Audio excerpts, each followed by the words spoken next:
नमस्कार। म इन्द्रलाल ठाकुर, बर्जु गाउँपालिका। अब म आज यहाँ बर्जु गाउँपालिकाका सम्पूर्ण दाजुभाइ दिदीबहिनीहरू लगायत सम्पूर्ण नेपाल देशका नेपालीहरू र अरू सम्पूर्ण मानवहरूलाई म के भन्न चाहन्छु भने जो चाहिँ ब्रोइलर कुखुराको मासु सेवन गरिरहेको छ, सबैले अब गर्दै मांसाहारी जति छन् सबैले गर्दै आएका थिए, छन् पनि। त्यसमा चाहिँ अहिले सतर्क हुने बेला के आएको छ भने अहिले सबैतिर बर्ड फ्लू छ। अनि विशेषज्ञहरूले पत्ता लगाउँदाखेरि कुखुराको मासुमा एउटा खतरनाक कीटाणु पाइयो, जो कि मानिसको दिशामा पाइन्छ। कीटाणु मासुमा भएको कीटाणु र कुखुराको दिशामा पनि भएको कीटाणु मासुभित्र रहेको हुनाले त्यो मासु चाहिँ मानिस खाना चाहिँ धेरै खतरनाक हुन्छ। त्यसै कारणले यसमा चाहिँ उद्योगपतिहरू जसले उद्योग व्यवसाय गरिरहेको छ, अब त्यसले त कहिले पनि यो भन्दैन, उसको लाखौँको लगानी त्यहाँ लागेको छ। उसले त जसरी पनि यो भएको कुखुरा सल्टाइदिए राम्रो हुन्थ्यो, लागेको 2-4 लाख 5 लाख पुँजी रिटर्न आइहाल्थ्यो। त्यसैले गर्दाखेरि खाने बालाको चाहिँ आफ्नो स्वतन्त्रता छ, आफ्नो ज्यानको रक्षा आफै गर्नुपर्छ। डेगमा सरकारले भन्दैन नखाऊ है भनेर भन्दैन, सरकार भनेको अर्कै काम हो। तर जनताहरू पनि जागरुक हुनुपर्छ। यसमा जागरुक भयो भने सबैतिरबाट चाहिँ राम्रो हुन्छ। र त्यसैले गर्दाखेरि यसमा चाहिँ सतर्क सबैजना भइदिनुहोस्। अब सुरु नम्बर 1 मा चाहिँ मेरो अनुरोध यही छ।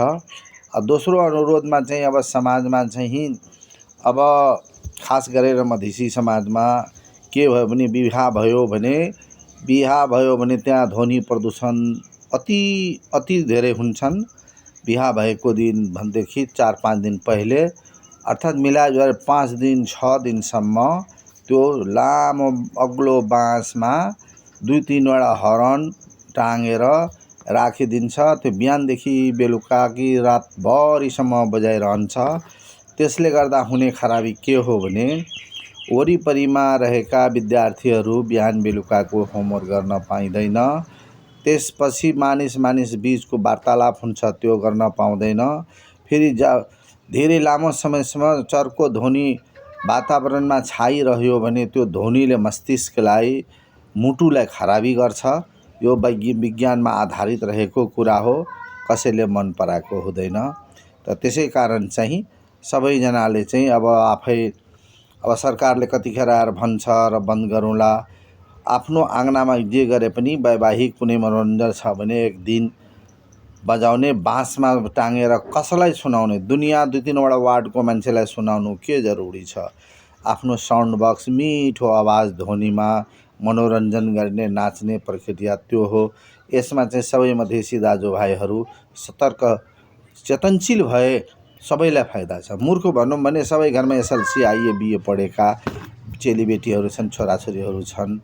मानिस अशिक्षित नै छन्, फेरि गरिब पनि छैन। लगभग सबै धनी नभए पनि कङ्गाल गरिब कोही पनि छैन। सबै बुझ्ने सुझ्ने खालको छ। यसमा चाहिँ अब सम्पूर्ण वासीहरू, स्थानीय वासीहरू, मधेसी दाजुभाइहरू आफ्नो नातागोता अब आफ्नै घरमा भएको बिहे शादीमा चाहिँ हामी चाहिँ त्यसमा चाहिँ जान प्राण नलगाइदिउँ भन्नको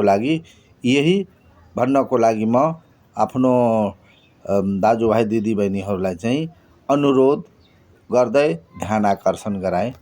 नमस्कार।